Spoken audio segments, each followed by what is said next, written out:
hadis-hadis yang digunakan oleh ulama-ulama dalam mazhab dan sebagainya. Sahabat-sahabat sekalian, ulama-ulama kita, mereka tak menyeru kita kepada berpegang dengan pendapat dan pandangan mereka, tak. Mereka menyeru kita, sebenarnya ulama-ulama ni mereka adalah facilitator untuk kita memahami agama. Al-Imam Syafi'i facilitator bagi kita untuk memahami Quran dan Sunnah. Al-Imam Ahmad facilitator kita untuk memahami Quran dan Sunnah. Imam Abu Hanifah, Imam Malik bin Anas, semua adalah facilitator. Kita bukan ikut mereka, kita ikut hujah-hujah yang dikemukakan oleh mereka yang berasaskan Quran dan Sunnah. Salah faham kita apabila kita menjadikan kita Imam Syafi'i ya. Macam mana Imam Ahmad? Adakah Imam Ahmad sesat? Adakah bererti apabila sahabat dalam satu ketika berpegang dengan mazhab Hambali, contohnya pendirian Imam Ahmad bin Hanbal ataupun ulama-ulama dalam mazhab Hambali, adakah saudara sesat? Adakah saudara bercanggah dengan akidah, rosak akidah, runtuh semua, jadi kufur dan sebagainya? Tak. Sebab asasnya kita mengikut penjelasan dan hujah, bukan kerana Imam Syafi'i memberikan pendapatnya, bukan kerana pendapat ini pendapat mazhab Syafi'i, tapi kerana hujah yang dikemukakan. Ini asas tertegaknya agama. Asasnya hujah. Asasnya bukan the messenger. Kita lihat kepada message, bukan kepada messenger, bukan kepada orang menyampaikan semata-mata. Jadi sebab itu sahabat-sahabat sekalian, jadi dalam mazhab-mazhab imam-imam ni, dia nak mengeluarkan pendapat, dia kaji. Kita aja tak kaji. Dia cek hadis, dia cek Quran, dia buat penilaian, dia buat semakan, dia buat penganalisaan, keluar pendapat dia. Dan tak dinafikan. Ada hadis-hadis yang digunakan, hadis yang lemah. Contoh berkenaan dengan tayamum. Tayamum dalam mazhab Syafi'i, contohnya Imam Syafi'i sendiri, dia mengajar muridnya bertayamum dengan satu hadis yang diriwayatkan, dinyatakan oleh Ibnu Hajar Al-Asqalani dalam Bulughul Maram, yang mana hadis tersebut menyatakan at-tayammum darbatan, darbatun lil wajhi wal yadain ila al-mirfaqain. Tayammum itu ada dua tepukan, satu tepukan untuk muka dan satu lagi tepukan untuk tangan hingga ke siku. Itu Imam Syafi'i punya pendapat. Maka ditulis oleh muridnya.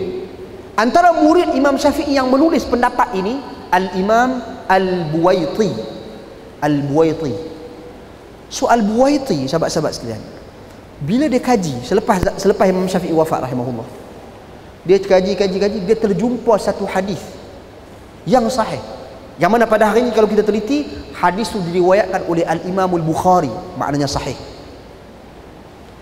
yang menunjukkan Nabi SAW bila bertayamum, Nabi tepuk sekali, sekali tepukan untuk wajah Nabi dan juga pergelangan tangan, tapak dan pergelangan tangan sekaligus, sekali tepuk, tak sampai siku pun sapu, sampai pergelangan tangannya. Hadis dalam Sahih Bukhari. Jadi Al-Buwaiti ni, saya tak mahu nak bahas khilaf ni, tapi nak cerita macam mana sikap anak murid Imam Syafi'i sendiri. Dia buka balik kitab dia, dia buang perkataan dua kali tepuk, dia ganti dengan perkataan sekali tepuk. Tayamum sekali tepuk. Dia kikis dengan pisau.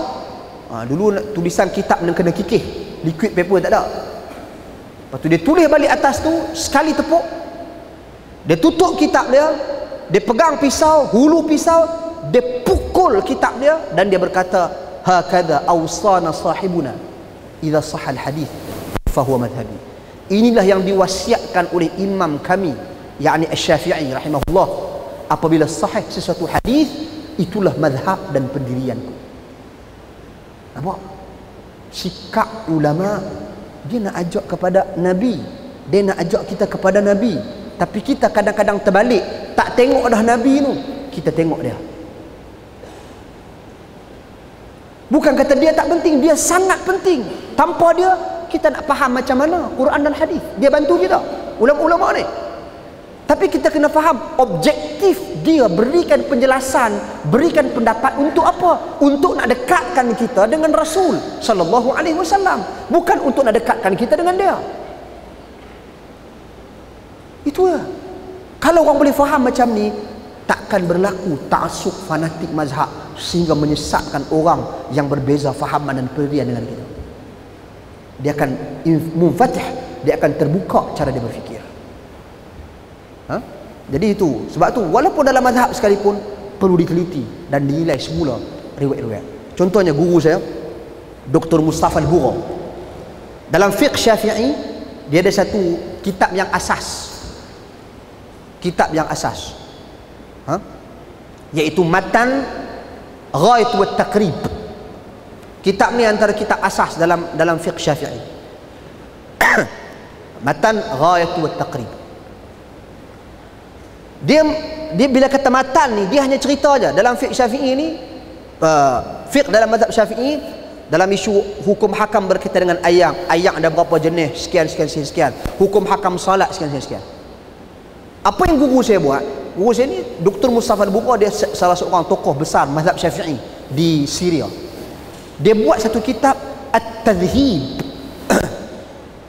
fi adillati matni ghayati wa taqrib. Memperindahkan dan memperemaskan, menjadikan kitab Matan Ghayat wa Taqrib itu jadi emas dengan meletakkan dalil-dalil bagi setiap statement yang dikemukakan. Jadi bila disebut hukum ayat ni ayat apa? Ayat mutlak ke? Ayat mutanajis ke? Ayat musyammas ke dan sebagainya? Dia letak dalil dan nas. Itu antara usaha ulama-ulama untuk mendekatkan kita dengan nas, dalil. Kerana itu merupakan sumber asas kita beragama. Wallahu a'lam.